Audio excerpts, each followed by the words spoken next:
Welcome to Bristol Bay Native Corporation's podcast series, Mug Up with BBNC. Mug Up is a term commonly used in the Bristol Bay region, specifically in the fishing community. It refers to getting together with friends and family for a casual gathering over a warm cup of coffee or tea. It's all about sharing stories, experiences, and connecting with one another. In this podcast, hosted by BBNC's communications team, you'll hear from BBNC employees, community leaders, and passionate individuals who are engaged in BBNC's mission of enriching our Native way of life. Thank you so much for joining us.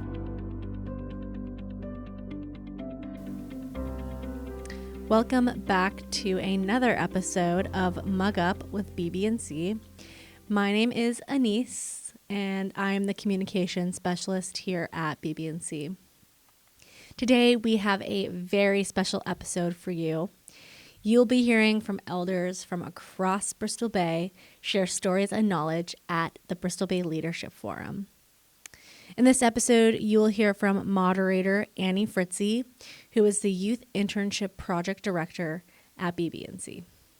The elders you will hear from are Orville Lind, Meg Schroeder, William Gumlickpuk, Esther Togiak, Pauline Hobson, and William Nicholson. We hope you enjoy this episode. Good afternoon. Welcome to this session. It's Saksa time. We're going to enjoy some stories from our invited elders.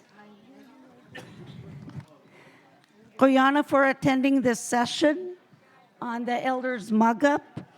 This is Saksa time when we gather together to enjoy and hear stories from our invited elders. I created a set of questions, and each one of them will answer these questions. Before we get started, they are going to introduce themselves, so I'll start with Orville. Who am I? Gumlickpuk is my native name, means eagle in Sugpiaq. Sugpiaq translates into the real people. I had the opportunity to travel all over the state of Alaska. I love it because their native names also stand for real people. The Tlingit also call themselves the human beings. So it's nice to be all looked at together. I am from the village of Chiknik. I was born and raised there up until I was 18 years old. Grew up as a fisherman, and my parents are Fred and Annie Lind. My grandparents are Dora and Fred, and we all fishermen. My name is Meg Schroeder, Margaret Schroeder, but everybody calls me Meg, and I was born in old Gumlickpuk, before it's where it is right now, in a little cabin up in the middle of nowhere, because my mom or my dad and my brother were trapping, so they took us. This is in the middle of January. I was born January 19. So, that's where I was born. Jamai. Yeah, my name is William Gumlickpuk. And I have a name. They call me Gupik. That's my Yupik name. Because Kupik, it kind of rhymes with Kupik, Yupik, you know. So seems like my Kupik name is more, you know, throughout, if I go to Dillingham, Kalignak, or wherever, Kupik is my name. Forget about William, only Kupik. Yeah, anyway, I'm from Tugiak, and that's where I was born. A long time ago, my mom told me that, I was born right in Tugiak. Never had to go to the hospital in those days, And I guess I'll talk a little bit later, okay? Go ahead. Shishida, Pauline Hobson, Shiji. Dinaina Ishlan Shida. Kache Ishlan Shida. Nu Vindaltun Shugush Kaya Kilanda. Idi Shunta Kut and Katnagaluda. Shuttagala Paul Zakar Sr. Shuntagala Nastasia Waseli Zakar. My name is Pauline Hobson. I'm from Non-Dalton. Glad to be here. Hi, everybody. I'm Esther Togiak. I was born in Ekwak. I have no Yupik name because I asked my dad, I'd say, Dad, what's my Yupik name? And he looked at me and said, I don't know. So he's going to give me a Yupik name. And I say, no, Dad, you don't have to. Thank you. Yeah, Huinga William Mark from Chukyung. Well, a lot of you recognize faces out there. I'm from Kanakanak, outside of Dillingham, Alaska. And my real name is William, nickname Doc, small d, Nicholson. And I always felt when I was a young man that I was literally a boy in the sticks because I lived outside of Dillingham about 5 miles. And my father was John W. Nicholson. Some of you read his book, No Half-Truths. And he knows how to tell stories. That's not me. I'm not a storyteller. But I'll do my best. And I'm glad to be here, and it's good to see all of you there. I was born across from the Kanakanak Hospital. And born in 1951. And that was an incredible year. Do you have a nickname? And how did you get that nickname or a traditional name? As I said earlier, my native name is Gumlickpuk, and it means eagle. So when I came back home at 17 years old, we had a celebration in the village. I think it was Easter, and we have games there. And I wasn't quite 17 yet, but we have games that we arm wrestle, leg wrestle, Indian wrestle, however, some of the games we play in the village. And I actually took first place in the grip game. When you grab somebody and they try to get away, they can't get away.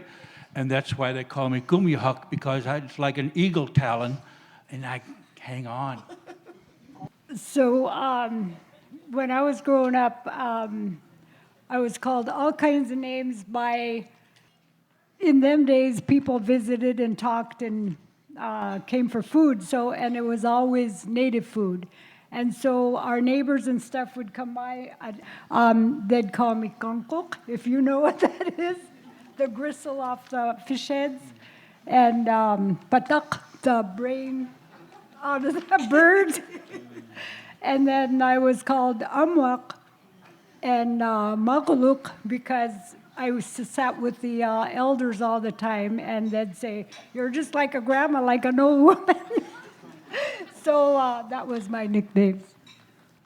Kupik, you know that's my famous name all around. The reason I was named Kupik was my mom, a long time ago. I have lost my brothers and sisters, and then when I was born, my mom called me Kupik, and my auntie at the time, when I was born, was telling my mom, "Jean Kupik magatichtiyo.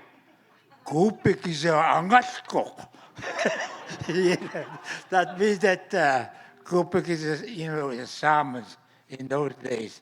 That's how I got my name. My Dinana name is Khundal Ditson. It means tomboy. Just because I didn't want to sit in the house and clean house and wash dishes and cook. No, I'm going outside and work with my dad. I'm going to carry wood, pack water, do whatever it is to help my dad outside. So my mom would say, "Okay, go handle this." Then handle ditsen. Go handle this. Go ahead and go be a tomboy. You don't want to clean house. You don't want to cook. Go Hundelditz. So that is my Dinayana name, Hundelditson, tomboy. The only thing I could think of was my Appa, Andrew Hansen. I was small, and then he came into our house, and he called me Esther Togiak, and I asked, Mom, what Appa called me? She said, little lazy girl. And I run to Appa, I said, Appa, I don't want to be lazy. And every time he come in the house, my family, I'd pretend to sweep the floor, wipe, or put the dishes away. As soon as my Appa got, I throw it. And I become good style, however you say it.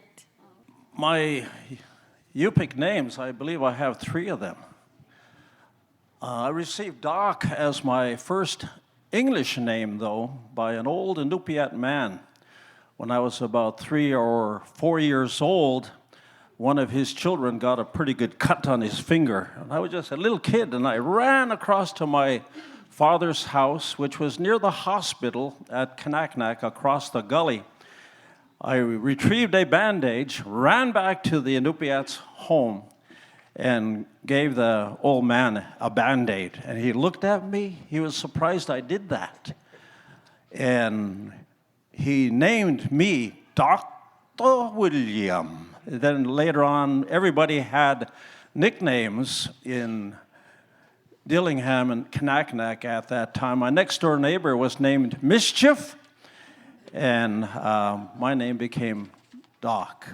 But during those days, Joe Chithluk knows that, and I remember being stuck in Platinum during a storm with Joseph Chithluk during the Togiak Security Cove fishery. And I think I learned a lot more about my name, Chuik. And some of you may have been from Togiak.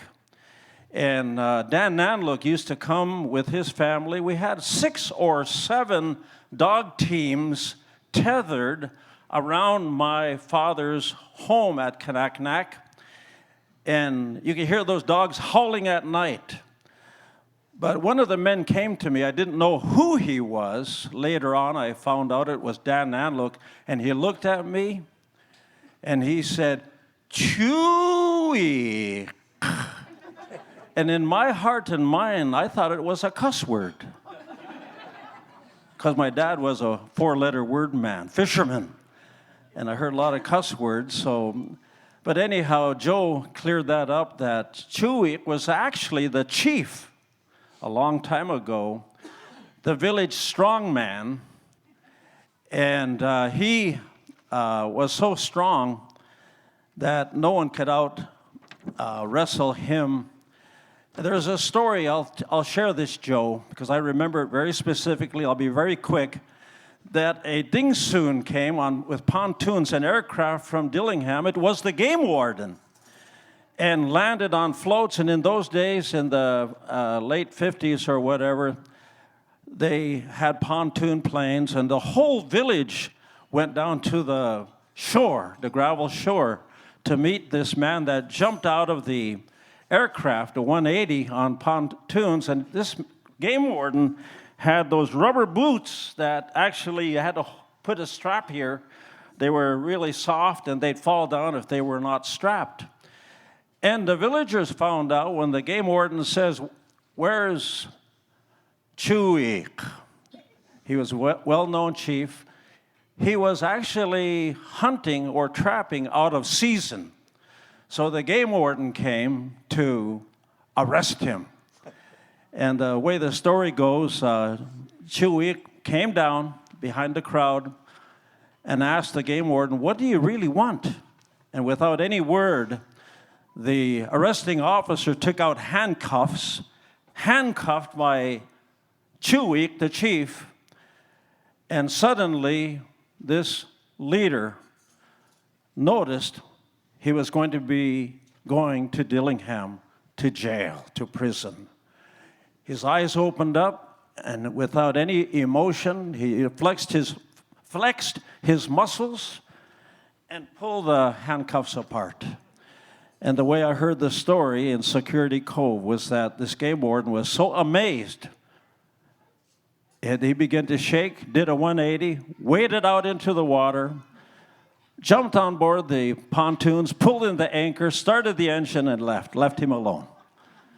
And that was a Yupik name I got from Togiak, but in Bethel, which is another Yupik area, they call me Gumlickpuk.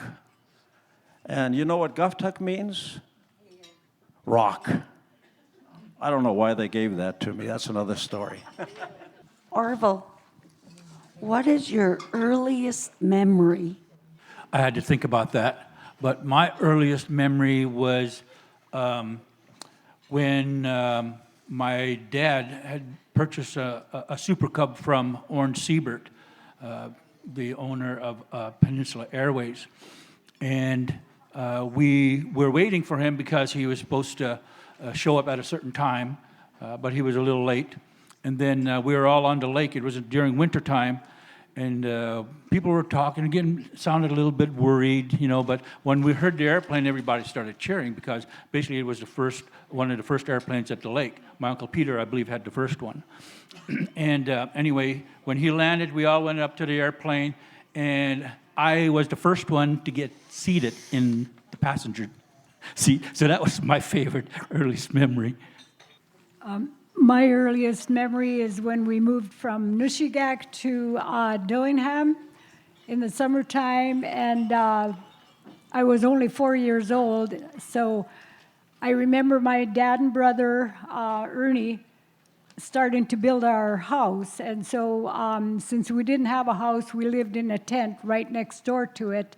And so all of us kids, some of them had already gone to Seattle to be with our aunts for school, but the rest of us were all piled into a tent. And I remember never being crowded, never being hungry, and in awe of my dad and brother building this big house. Oh, and I should say the lumber came from Nushagak, from a store that my dad ran and owned in Nushagak, and they brought the lumber over to Dillingham, and that's part of how we got our house built. My earliest memory seemed like is with my dad, because my dad he just speak Yupik. That's all. And that's how I learned how to talk in Yupik, perfect Yupik, mostly from my dad. And then one time he said to me, in Yupik, kasakat makut pitsikiyakai liskeki, litig naktoki, meaning that you have to learn how to live, learn the white man way. That's all he said to me. I looked at him. Of course, my Yupik wasn't that perfect at the time, but, I learned a lot of things from my dad. And then I know we mostly go hunting with him all the time. And then he just tells me, "Mot kluten billa," meaning that when you go, you got to be aware of what you're doing. Watch with your eyes. You learn by seeing. I learn by seeing, but I learn by doing. So my dad say, "Torten pingnachtorten billa," do the best you can. My earliest memory and favorite is when I was 5 years old and my sister was 4 years old. My parents had to go trapping in the winter to get some furs to make money. So they took us out trapping, and we lived out in a wall tent for 3 months. And that was my best memory. I got to trap a weasel on the dakhka, on the cache. It were just poles, and then you had to climb up there, and that's where they kept their meat. And I always see a weasel run up there, so I told my dad, there's a weasel going up there and eating up there our meat. He said, you should trap it. I told him I don't know how to trap. So he showed me how to set a trap, and I caught a weasel. And they caught a moose, and they had to catch 2 moose because spring was coming, and we went up with the dog team, and we had to go home after the ice went out, so they had to make a canoe. So they need 2 moose hides, and they scraped it, and then they made a canoe out of that moose hide. And my dad kept working on it every day, and I could not wait to ride in that canoe because it looked like a little glass boat. So when he got done with it, I got to ride in the little glass boat. So it was his canoe, and he finished it, and that was my best memory, riding in the canoe in my little glass boat. Chinan. I guess my memory is bonding with my family, the Hurleys, Nelsons, and the Larsons in Ekwak. And the funny thing is my Uncle Fred Hurley and Auntie, they lived up door, know where it is? Nuyakak? No, not Nuyakak, that village, you know. Yeah, Nunachok. And our cousin Sophie and I, Noden and I are always like this, because first cousin, then Mary and them, they came from Nunachok, and then she was talking to us in Yupik. We didn't understand her, poor us, so sad. And then we went to Aunt Sarah, and we said, Auntie, I said, Auntie. She said, what? I said, how can we have a native cousin? And my aunt said, Chow Yuklichi. Said, who do you think they are? You know, we thought if you speak native, you're native. If you speak English, you're Kasaka. So that's silly, though. Here, Doc. Earliest memory was one of extreme pain, P-A-I-N. And I was in an aircraft. I was 4 years old, flying from Dillingham through, I found out later, through Lake Clark Pass in a Piper Cub that could only hold 2, I believe, but there was 3 of us in there. My dad and a pioneer aviator, Herb Nicholson. And my father told me later that they had flown to Dillingham, or from Dillingham to Bethel, and the doctors could not do anything. So they flew back to Dillingham and decided to go to Anchorage. I had what is called appendicitis. It had ruptured. I was supposed to be dead. But I remember going through Lake Clark Pass. It had to be the pass, mountains on both sides. And I saw the pilot taking out a Seagram 7 bottle, whiskey, and handing it to my father. And he was glugging away. He was the town drunk, it's told in No Half-Truths. Later on, he became an honorable, respectable man with no more 4-letter words.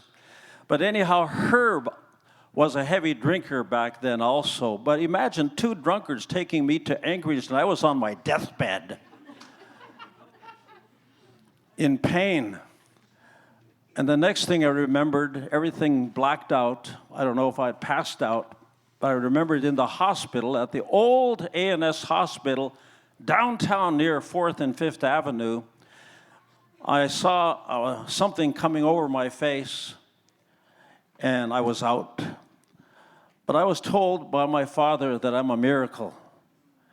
There's a lot of pain, but the pain's gone, and I think I'm one of the healthiest elders you can ever imagine.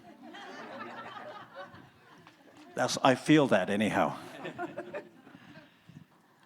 What do you remember about the place you grew up at? The village of Chignik. In Sukpiak, it means strong winds, big winds. And we were about a population of about 130 people. And my father was chief. And it was a good life. We were always busy, always doing something. And, you know, a lot of you will remember, a lot of us weren't told what to do. Back in the day when I was a child, the elders or parents would just look at you and then look at something else and you would already know what to do. They wouldn't tell you what to do. Observation skills were very, very high levels them days. And, but honor and respect, helping each other, gosh, even in the villages above and below, we would help each other out. Whether it was clothing or foods, and it was just a good life, a good, clean life. As a child, I don't remember a whole lot of alcohol abuse or drug abuse in the villages, but it was a good time to grow up. And I have to ditto what you say about being a good time to grow up in our age.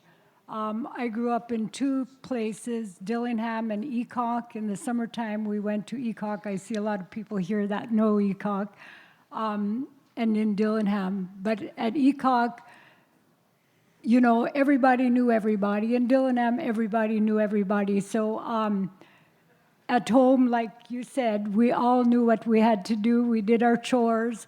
But the funny thing is, they didn't feel like chores. It didn't feel like work.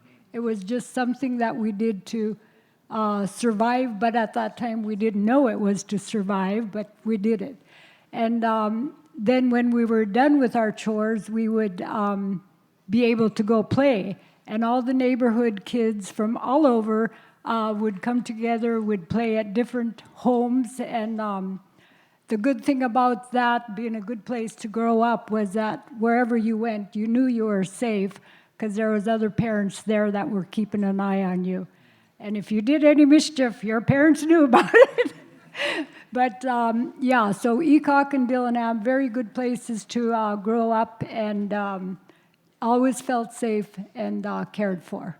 The thing that I remember about where I grew up was I have Mike Lusnach, my godfather.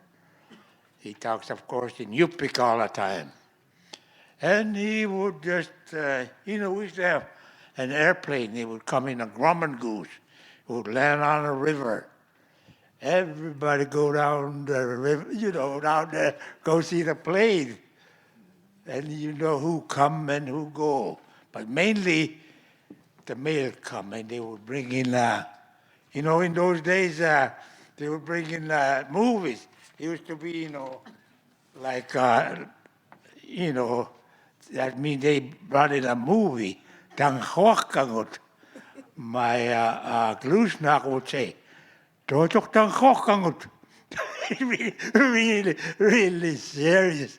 And then, you get really happy just so that we have received some movies, from the airplane.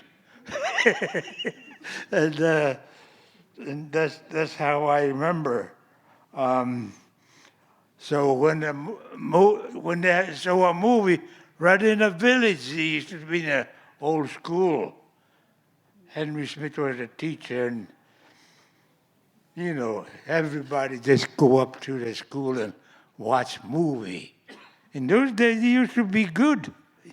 In my view, cowboys and Indians. There's lots of fun those days, okay? What I remember about Nuvin Daltoon. Nuvin Daltoon means lake that extends below.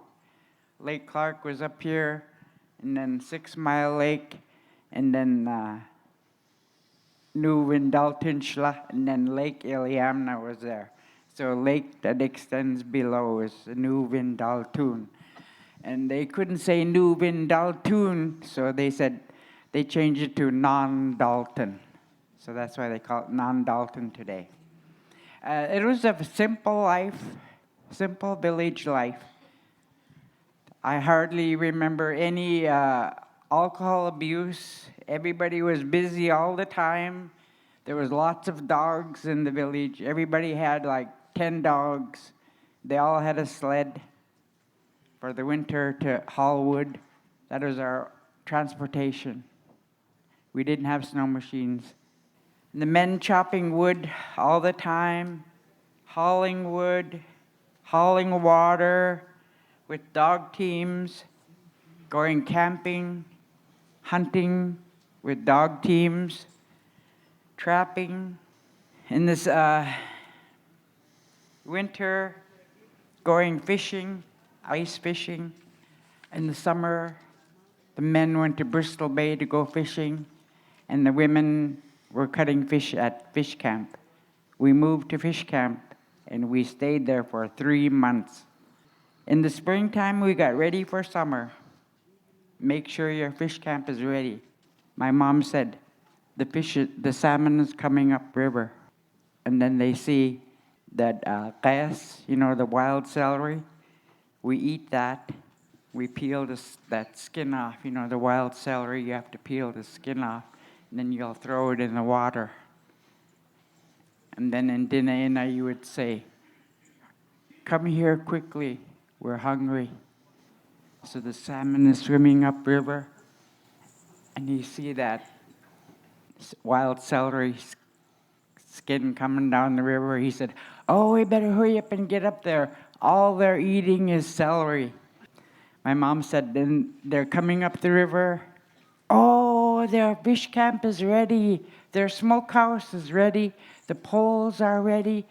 It looks like it's going to be strong. A good fish camp. So the fish will hurry up and come up to fish camp. Always prepare yourself. Be ready for the next season. Our calendar was round. So we always got ready for the next season. My hometown, Ekwak, has always been small. Seemed like always less than 100 people. Growing up, it was good. Nobody locked their doors. No, it was, how it was.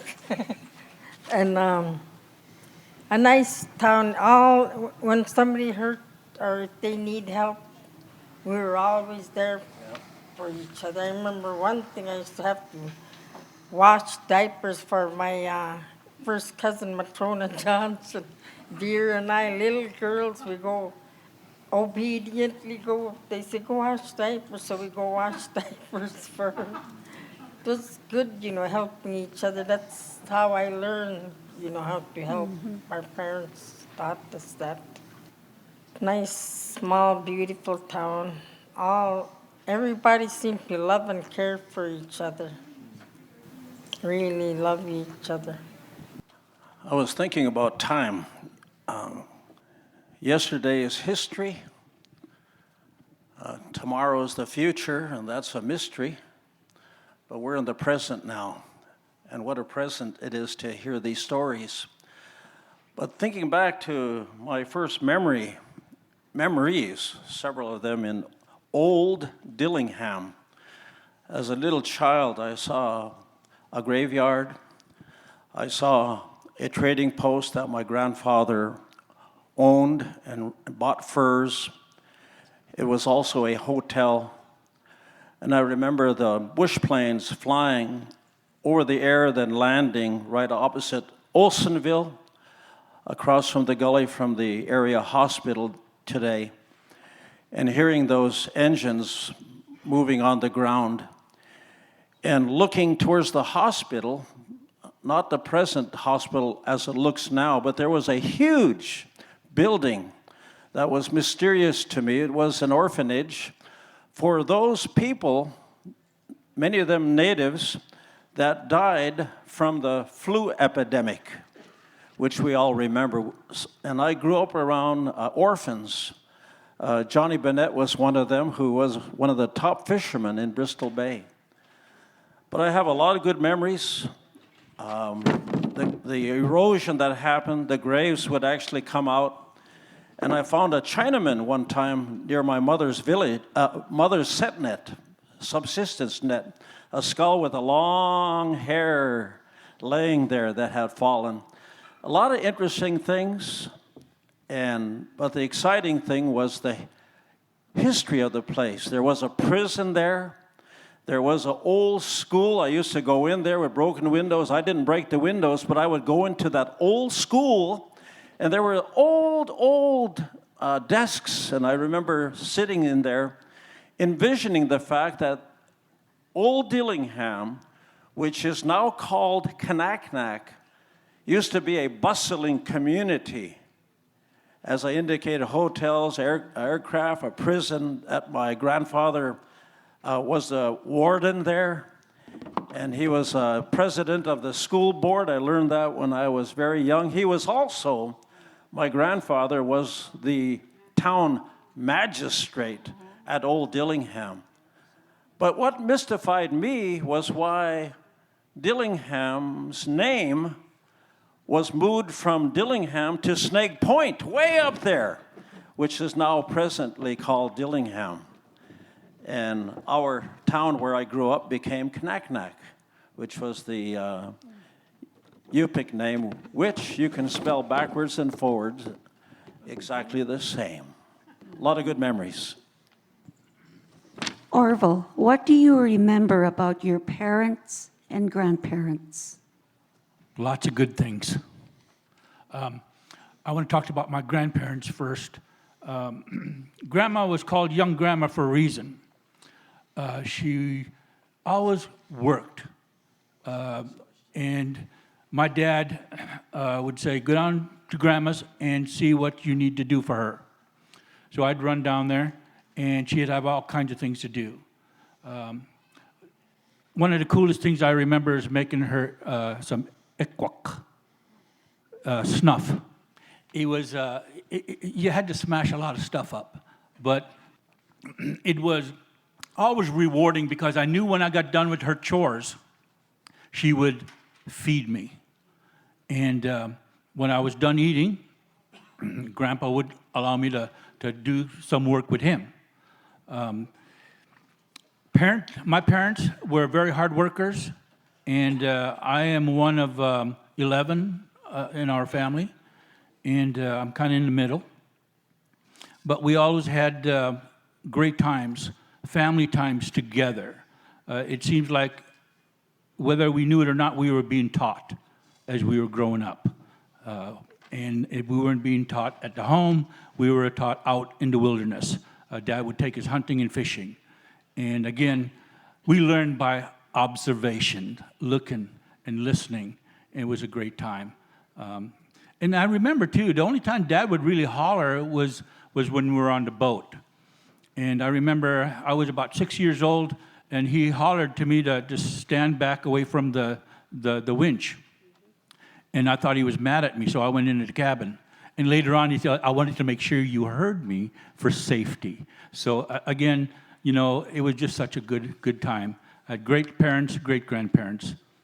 So I just have to say, to start off, that as I listened to, I was telling Orville that I can't believe we were called up to be elders. I mean, seriously. But I guess we are now. But what I wanted to say is that as each of these elders speak, they say things that really goes along in each of our villages about how they grew up and how they felt safe and loved and did their chores. You know, they knew what to do.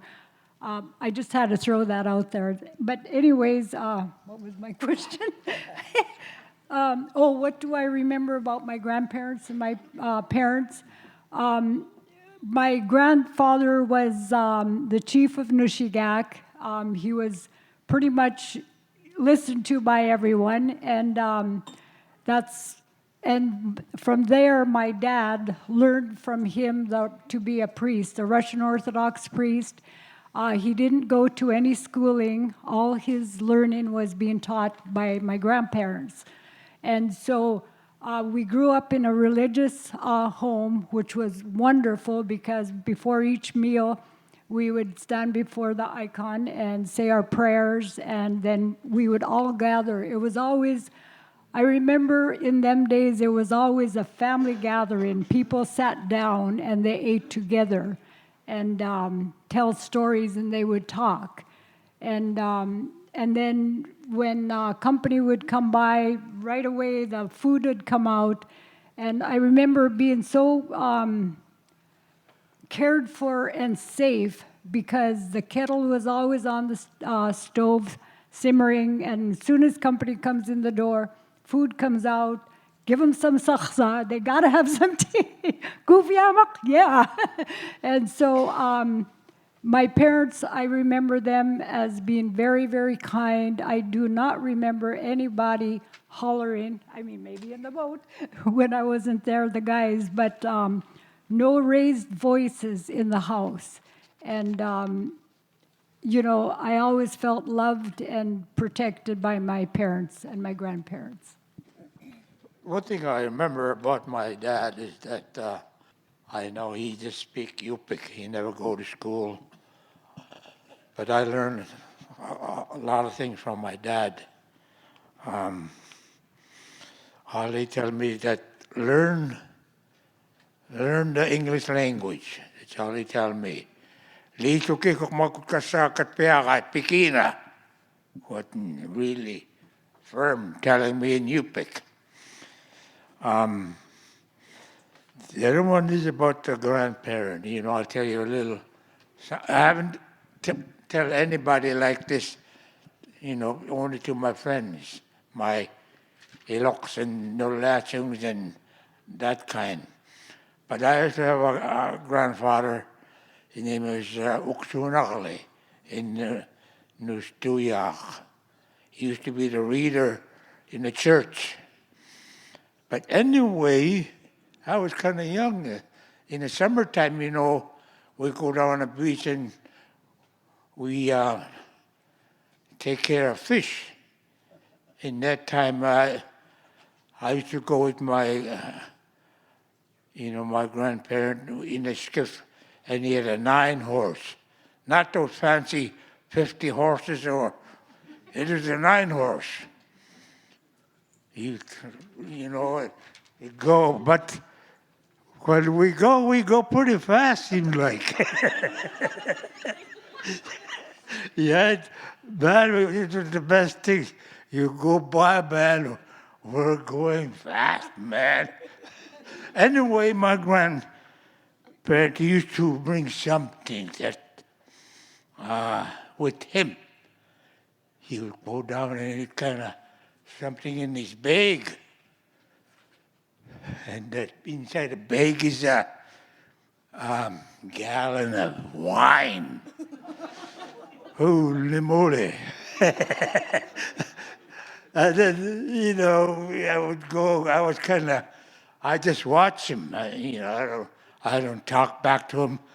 And then in Yupik, he would say before we go, he would take that gallon of wine, and he would say, that's all he said. That means, in English, that means he's gonna freshen up. Anyway, but we always make it home good. But we had a good time, so I learned a lot of things my grandfather. But I will tell you about that wine. Oh man. Okay.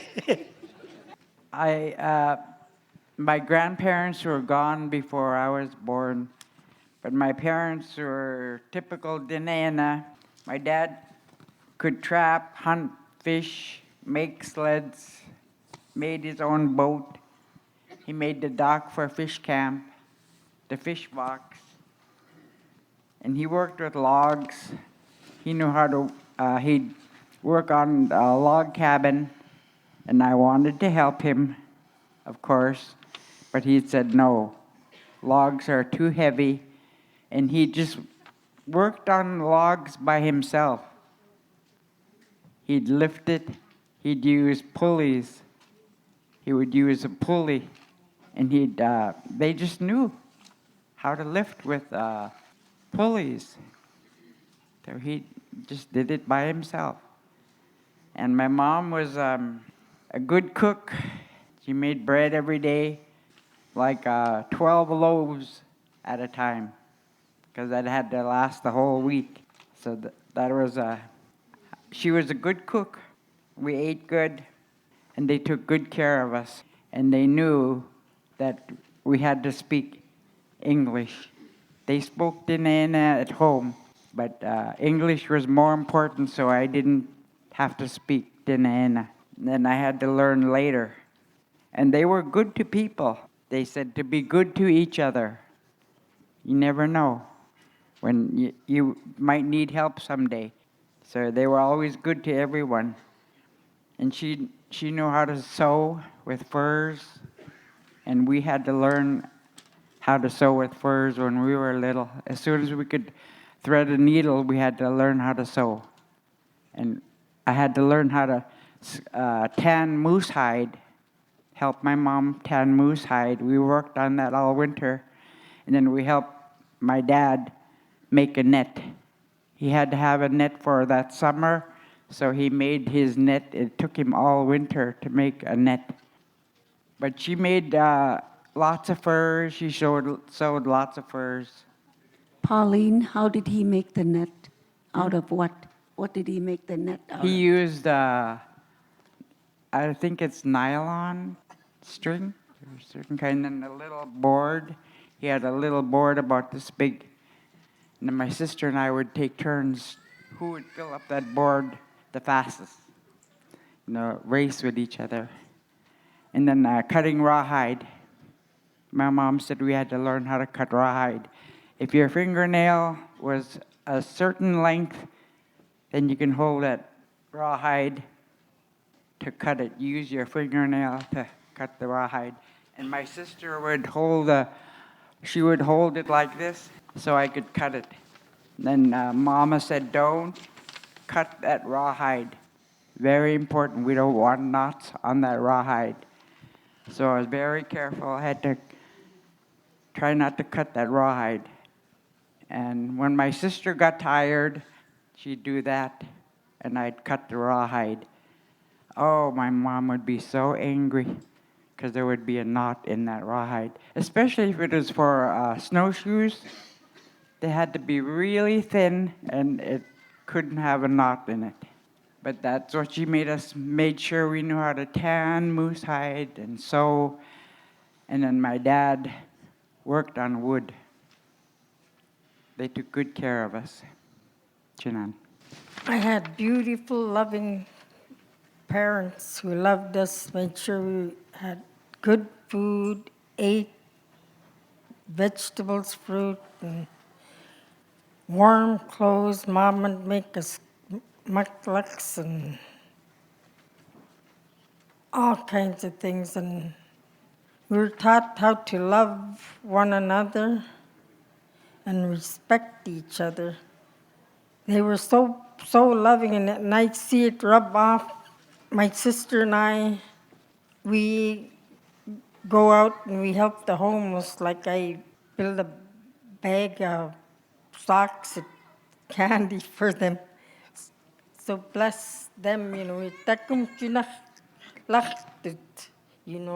good. Growing up, I remember we had to cut dogfish for the dogs, and then when we became pros, we made strips and dried fish. That was like a bonus to become perfect. Yeah, I have a fascination with history. In fact, World War I, World War II, Korean War, Vietnam War, any kind of war history. And I think the reason for that is because my grandmother, Theodora Nicholson, my dad's mother, would fly from Anchorage, Alaska to Dillingham every spring when I was just junior high and even younger. And she would open her suitcase, and in the suitcase would be piles of comic books. We didn't have TV back then, But I tell you, we loved comic books. And Veronica and Archie, but my favorite comic was Sad Sack and the war comics. But anyhow, to move forward quickly, this world in the last 50 or 100 years has become smaller and smaller. And I learned that I was related to a grandpa that was literally well known throughout the world. I was called to go to Iraq in 2004, 2005 to serve with the 116th Cavalry Unit, 148 Field Artillery, as a U.S. Army chaplain. And while I was there, I could tell you all kinds of stories, but anyhow, a soldier came to me, a specialist, who was a sniper. And he said, Chaplain, I've been talking to the commanders, and I want to get out into action. I want to use my sniper rifle and do some work. Chaplain, help me. Then suddenly I noticed he was a specialist, and I saw his last name, Clark. And I said, Specialist Clark, I want you to know something, that Clark last name is well known in Alaska. And my grandpa, Lake Clark's named after him, Clark's Point. And there's a lot of information about John W. Clark, my daddy's grandpa.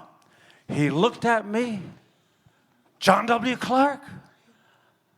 I mean, I had to go around the world to the nation of Iraq in a dangerous combat zone, and I met this soldier, and he said, "You're my cousin." And I was able to share about John W. Clark and his history.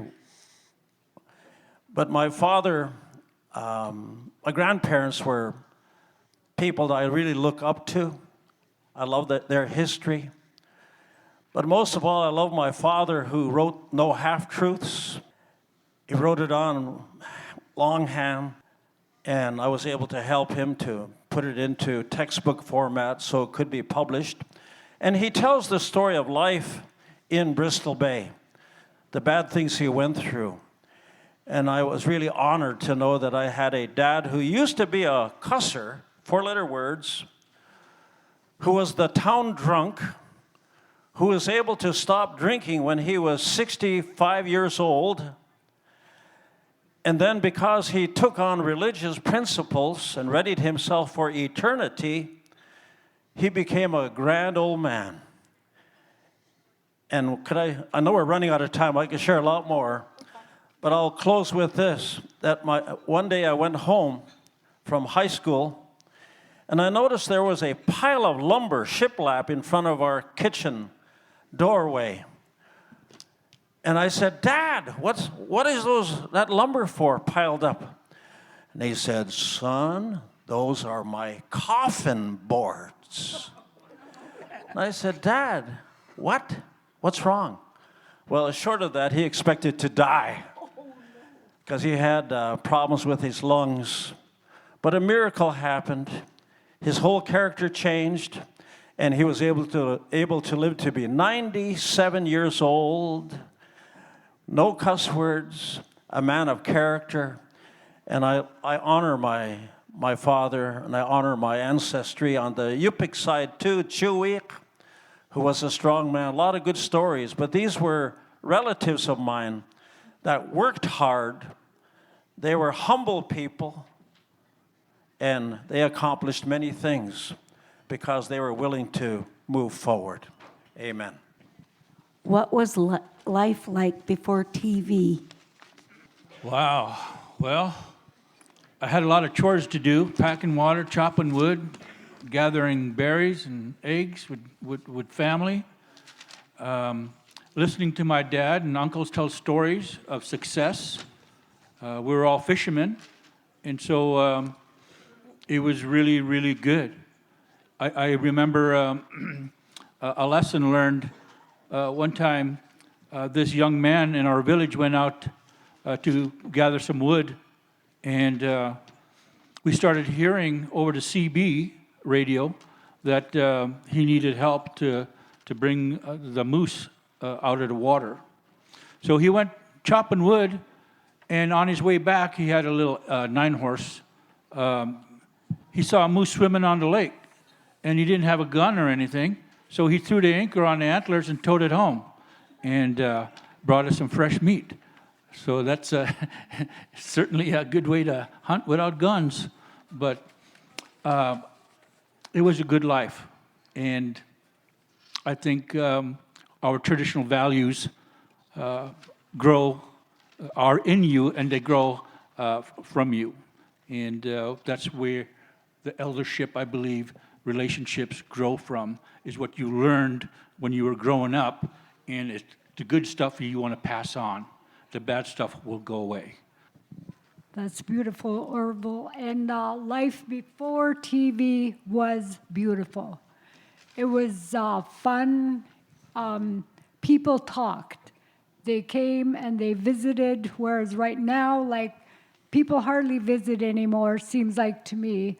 But a long time ago, without TV, thank goodness we didn't have TV, we communicated. People came to visit and told stories and passed on things that they knew happened here or there that families should know about.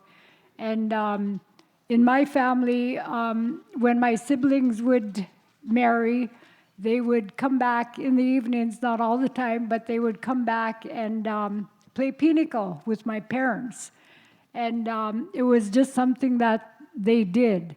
And in fact, when my husband and I were married, we would come back to my parents' house and play pinochle, even though there was TV, because there was communication. You didn't, I hate to say it now, I know technology is really good, but everybody's like this. And they're, even at the restaurants, when you go there, you see people sitting around the table, and they're all on their TVs rather than looking at each other talking. So life before TV for me was beautiful. Oh, in those days, TV. There was no TV.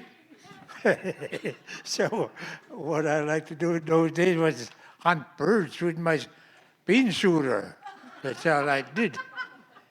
The best thing that I've done was hunting with a bean shooter. Hunt birds. Ditto, ditto, ditto. Same thing in Nundalton. Before TV, it was beautiful. We had the radio. It was very precious, the battery. You don't have that radio on very long. Only listen to news, and when there's story time, we got to listen to stories, like The Shadow.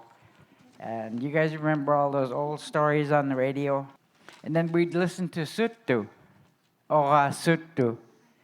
So we'd sit around and listen to a story. There was always a moral to the story. You had to learn something from that story. We had dances. We had the best dances in the area. The dances in Nundalton was the best, because Virgil Delketti played. He made his guitar talk. We danced till the sun came up in the morning. Everyone from the local villagers came to our dances. And they played Chinlache. That's the stick game. They played that for hours. It's like gambling. And card games. They had card games, gambling. Masquerading. During January, we did the masquerading. That was fun. Starring, January 7th, Russian Christmas. We went starring, and we did that for a week. Went to all the villages, and all the other villages came to Nundalton, from Kakalak, Iliamna, New Halen, Levelock. They used to come with dog teams from Levelock. The Russian Christmas, we had to practice before, and that was fun. We all met at Uncle Harry's house, and we sang and sang and sang until like midnight, and then everybody had to go home. That's when we walked home with our boyfriend, holding hands only. Yeah, what did I do with my siblings for fun? We used to play games, and my favorite was No Smile. You know, all of us try not to smile, and the one who smiled the most, we'd make fun of him. Then we'd play outdoors, make skis out of barrels. Lots of good fun. Auntie over. Lots of good things. We did do activities. Went to my Aunt Annie Larson's, and she taught me how to knit and, good little deeds. Make socks for newborn babies. What was life like before TV? Oh, busy, getting water, hunting, gathering wood. For the stove, we burned wood back in the 50s and 60s before oil came in. And I tell you, when I think back to what life was like before TV, we did a lot of outdoor activities, a lot of strenuous physical type activity.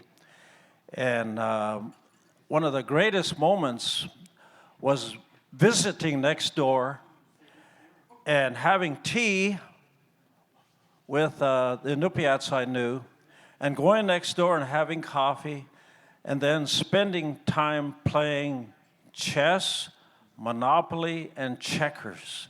And that was our social gathering back in the 60s, in homes, socializing, playing games.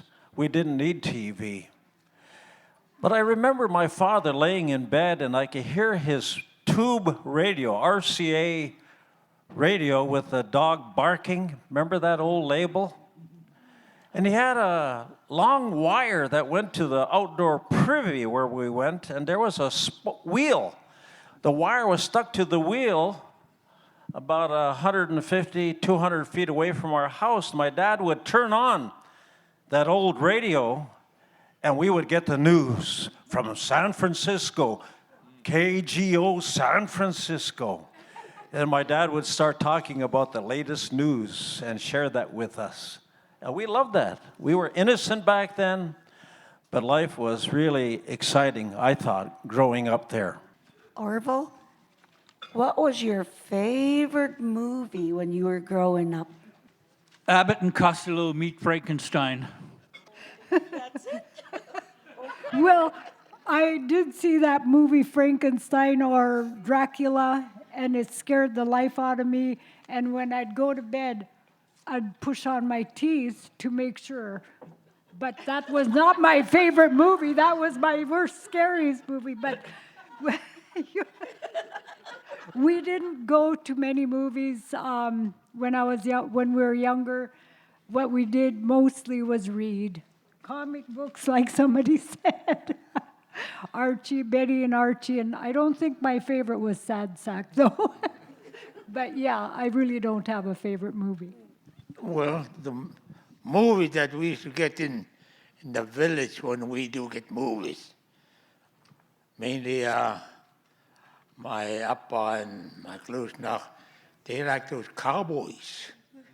And the one that I like is, his name is Tex Wheeler. Same thing. My favorite movies were the Cowboys and Indians. And then after, the next day we'd play Cowboys and Indians. And the boys always said the girls were Indians and the boys were cowboys, because they always won. My favorite was Ma and Pa Kettle. And when we first saw Pa Kettle, everybody who knows from Ekwak and up the river, when we saw Pa Kettle, we look and we say, Appa, Kubak, Ivana Kubak. All of us looking up, and just cute that we all loved Appa. Yeah, the Catholic station there right near the Dillingham Airport had movies, black and white movies. And we used to walk from Kanaknak up to near the airport and watched Lone Ranger and Tonto was my favorite. The next to that was a Three Stooges. We love to laugh to them. Three Stooges. Did you go to school, and where did you go to school? So, been schooled my whole life. We were talking one time over a cup of coffee, my family and I, and said, we were being schooled as soon as we start to breathe air, listening and seeing. And my first school, however, was in Chignik Lake, and from 1 to 8th grade. And then through the BI program, I went to Anchorage through the BI program. And then from that, I went to the Seward Avtech Center after high school. And after that, I went to the University of Fairbanks for about 8 months. And school is good. Yeah, I went.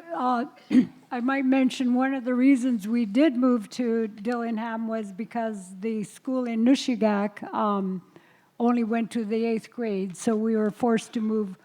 Dad and my mom, we were all forced to move to Anchorage or Dillingham for the siblings to go to school. And so that's where I went to school. And then I also went to a Career Academy Award in San Francisco. Just a very young girl, I didn't know anything. Went to Career Academy to dental schooling, and my brother Vic Ernie paid for my schooling. And I stayed with a Catholic family, and they had seven kids, boys, like steps. So part of your thing when you stayed with them was to help take care of the siblings that they had. But you're right, in which we schooling started as soon as we started breathing or could walk. So and then schooling is important in our day and age. We never thought of, traveling way far away unless one of our parents or somebody went with us. But nowadays, kids have it lucky in that respect where they can go anywhere and do anything they want. When I was growing up, you were either a dental assistant or a secretary or a receptionist. But nowadays, people can do whatever they want, women especially. My schooling was mainly News Togiak, and we had a good teacher named Henry O. Smith. And that was in a grade school.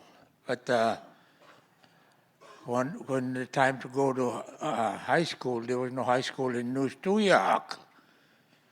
So I went to Dillingham for 1 year, and that's how I get to know some of the Dillinghamers and so on, and good friends.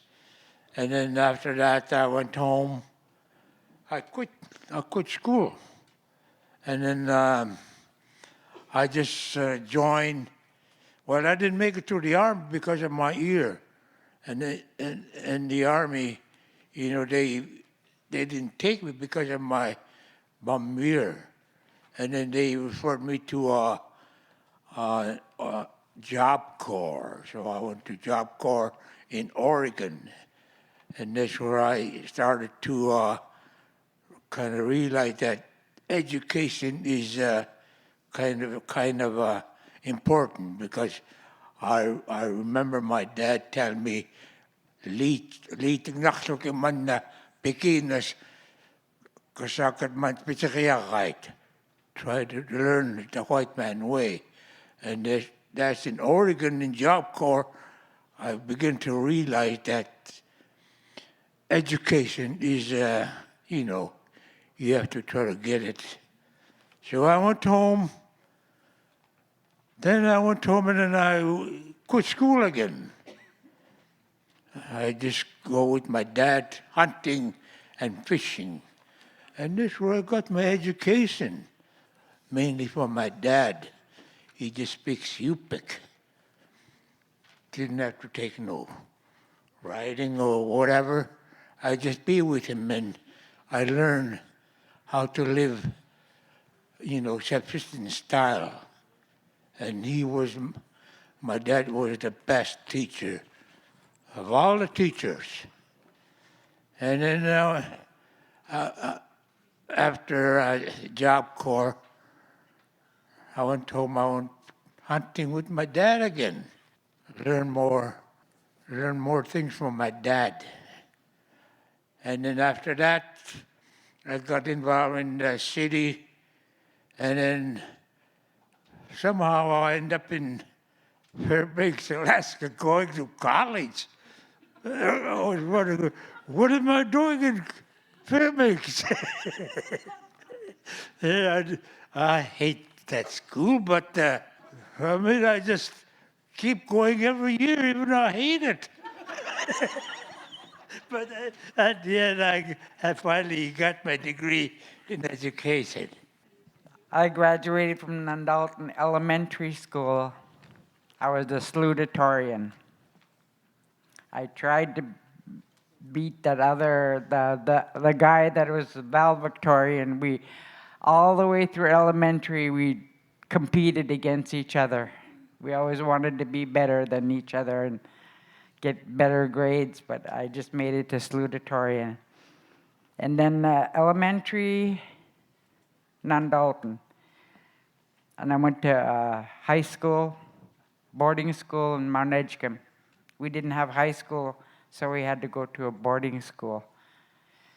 Then after high school, I went to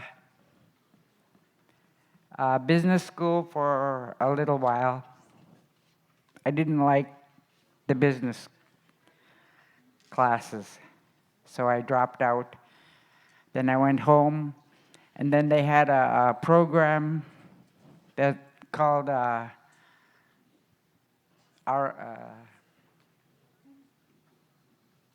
we had to go to training to be teachers. We had somebody in the village that worked with us, and then we had to teach preschool. So they asked me if I wanted to enter that program. I said, yeah. So that was under University of Alaska Fairbanks. So I did that for 4 years, and then got my BA in 1974, and then started teaching elementary. Got my BA, and I did that for 20 years. And then after 5 years, you have to renew your teaching certificate. So I went to Southern Oregon State College, decided to get my master's degree. So I got my master's degree in '83. And 5 days ago, University of Alaska Fairbanks called me and asked me if I would accept an honorary doctorate degree.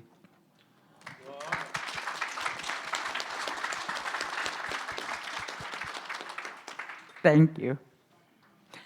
I'm still in shock and still celebrating. I went to grade school in Equak. Then I went to Chemawa, Oregon with Dora.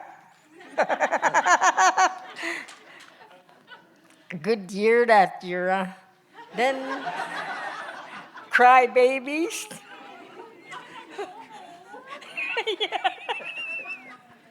We were like little babies crying, never go to school, just sit in the room and pounding on the walls, stamping our feet, poor us. And then I never went back again. I just got my GED, and then I went to college at SJ. So, Yeah, as far as school goes, my father told me when I was in junior high that he only went to the 8th grade in 4 years. And later on, he told me, and this was right before the Magnuson Act came into being, my dad came to me and told me that, son, you better go to school. Make something of yourself. During those days, commercial fishing by sailboat was the big thing, which my father did. He was high boat for Ecaw Cannery more than once. And he said, son, you better go to school, because soon the only place that you'll be able to find a sockeye salmon is behind glass in a museum. He got me thinking. Well, of course, I had already gone to elementary school in Dillingham and then graduated from Dillingham High School in 1969. And keeping my dad in mind, I continued to fish, boom and bust. We had some really bad years, and that spurred me on to get my undergraduate training at George Fox. Then I was called into ministry, and I received my Master's of Divinity in 1977, and I was ordained into the ministry of the Moravian Church. But education has been a very important aspect of my own life, and in 2017, I received my doctorate of theology in Florida. And this is stuff I don't talk about. I'm just always felt growing up, my dad was very humble. And I know, Joe, that Chaitluk, you know that. You know my dad very well. He never talked big about things, but he was a doer. And I really think what that education had done for me is given me credibility in our society. I was able to function with the education I received. Even though I was in the religious sphere, I was still able to work in the business world, and because of my education, I was able to work as president of several organizations, the Bristol Bay Herring Marketing Cooperative, the Alaska Herring Corporation, and I've been involved in business, secular, and also in the religious field too. So the more education one receives, young person, I see some of you there, it opens doors, more doors of opportunity. It's a golden arena. The higher you go, the more you can do. The hour and a half went by very, very quickly. It is time for us to put our mugs away. I want to thank our elder panel that came and shared their stories. Orville, Meg, Gupik, Pauline, Esther, and Doc. Thank you for being part of this session. Before we end the episode, I would like to say thank you to our elders for joining us at the Bristol Bay Leadership Forum, as well as Annie for moderating the panel. We hope you enjoyed this episode. And if you did enjoy it and want to hear more like it, go ahead and give us a follow on Spotify, Apple Podcast, or anywhere you listen to your podcasts. If you are using Spotify, you can leave a comment and tell us what you'd like to hear next. Thank you so much for joining us.